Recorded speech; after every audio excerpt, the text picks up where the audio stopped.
With over 1 million copies sold in just the first 2 weeks after launch, this game has quickly become one of Funcom's biggest success stories. At its peak, over 200 dedicated players logged in, and many of them stuck around. In fact, if you check out the Steam community on Reddit, you'll see that more than half of those players have already racked up over 100 hours of playtime, and that's a good sign. But is that where the story ends? Not exactly. Dune Awakening, okay, maybe not the strongest start, but still, the game showed real promise. So the question is, do we have a solid roadmap ahead that can turn this into something even bigger, or is this the beginning of the end? Hey, what's up guys, my name is Dusty, and in this video we're diving into the rise of promising MMO, its ups and downs, and everything we know about the future of this game, and at the end, I'll share a personal story, my own journey with the game, the highs, the lows, and everything in between. Let's get into it. With that excellent launch, Dune Awakening initially pulled in a solid 14k to 20k players worldwide. Not bad at all, but let's be honest, most of us expected more players to stick around longer, especially for a game with this much hype and potential. To be fair, the game's complexity was always going to be a hurdle. The devs at Funcom seemed focused right out of the gate on performance patches and hotfixes, and that's still their priority. We do have a confirmed roadmap, and credit where it's due, they've maintained decent communication with the player base, especially around endgame feedback in the deep desert. But let's be real, stability and performance patches alone haven't been enough to keep everyone engaged. We've seen ongoing updates for performance, better load times, fewer crashes, improved server stability. That's the kind of maintenance work you expect. But let's talk about the stuff that really gets people excited.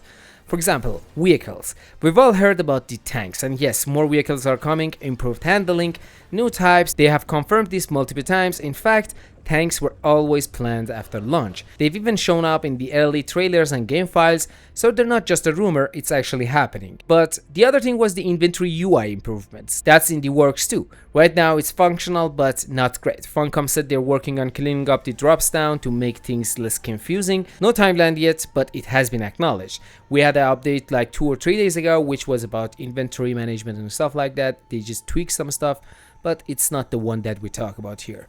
In one of the QA sessions, they confirmed plans for beakers, tactical bases, and better inventory management. That's what I'm talking about.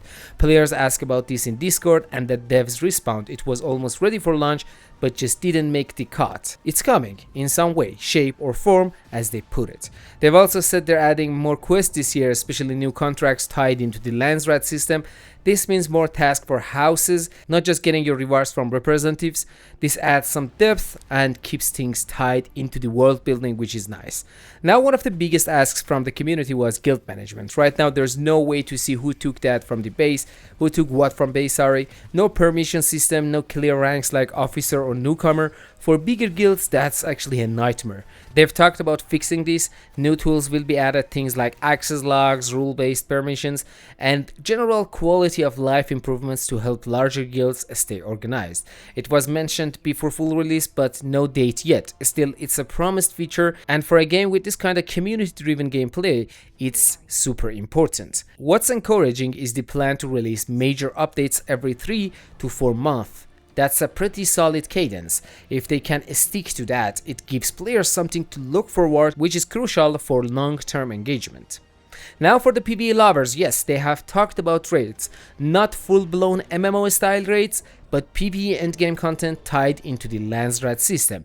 The idea is to use that framework for more structured late game activities. The creative director confirmed that raids, as we know them, probably won't be added, but they are planning more group-based challenge and late game missions that live within the existing system.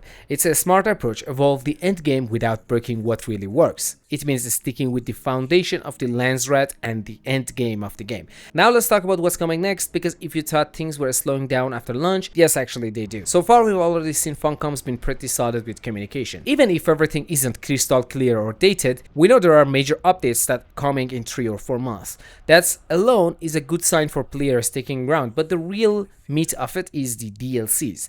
We're not just talking about bug fixes or tweaks, actual new content that will shape the game over time. The first major DLC will drop in October 2025. It's where things start to get interesting from a lore and exploration perspective. narrative. It revolves around the stranded spice harvester, a desperate crew, and a secret that's been buried over 10,000 years. That alone adds a bit of mystery and ancient weight to it, which is very on brand for Dune. It's going to work kinda like those overworld quests we've seen, like a signal from above, but this time we're getting voiced NPCs, unique zones to explore, and some environmental storytelling baked in. Plus, you'll get cosmetics tied to the Harvester crew and their legacy. No new regions or faction in this one, but it sounds like it'll dig deeper into the ancient past of Arrakis, and for lore nerds like myself, that's a win. Next up is more of a cosmetic focused pack, the Broken Lands.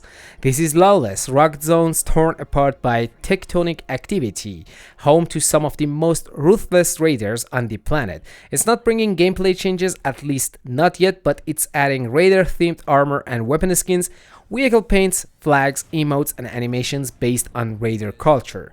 It's one of those style over substance drops, so if you're into cosmetics, this one is fun for you. The next one gonna drop April 2026. Now this one is big, the first real expansion with significant gameplay content, to be fair. We're talking about full PvP here. The water shipper families are in all-out war, fighting for control over the polar caps of Arrakis. That means we're getting a new northern region, finally expanding the map. I'm really excited for this one. Guild-based water resource wars with seasonal resets, new gear based on water recovery and protection, and structures for base defense and raiding over water supplies. This feels like it's going to shake up the meta, especially for larger guilds or PvP focused players, and given how important water is in Dune lore, it's fitting that the first expansion is centered around it. Now it's important to say, this might still evolve. They've shown they're listening to the community, especially with how they shifted things in that deep desert, so PvP might not be the only focus in the end, but let's see. So yeah, what's confirmed so far? 3 DLCs, Last Harvest, Raiders of the Broken Lands, and the Water Wars, rolling out from now through mid-2026. And don't forget, if you've got the Deluxe or Ultimate Edition, you'll get all of them as part of your bundle. If not, you can still buy them later as a standalone content, just like a typical Season Pass model. We'll see what else drops along the way, but one thing's clear, they're building a long-term live service here. As long as they keep the balance between performance updates and real content drops, it might just hold the player base long enough to grow into something really special. And now I want to talk to you guys. I've been sticking with the game for almost 60 days now, and to be completely honest, there came a point where I had to make a tough decision. I ended up stepping away from Dune Awakening for a bit, tried some of other games, mainly because we weren't seeing any major updates, and let's be real, that's how you kill a live service game. If Funcom doesn't keep pushing forward, things will fade. That said, I know there are still players enjoying the game, and me, yeah, I still log in from time to time, especially to play with friends. There's still something here, but this video kinda marks the end of the beginning for now. This isn't a goodbye forever, guys. If contents start dropping, major updates, DLCs, whatever, I will absolutely be back to play the game and cover it for you guys, because to be honest, I've had a great time with this community and the game. But don't worry, this isn't the end of the channel either. We're evolving. I've got plans to start uploading new games, and I'm working on more live streams, more contents, and building more connections with you guys, because honestly, that's been the best part of all this. Not gonna lie. Thanks for watching. Thanks for all the support during this journey. I'll see you guys on the next one. Much love, and as always, peace out.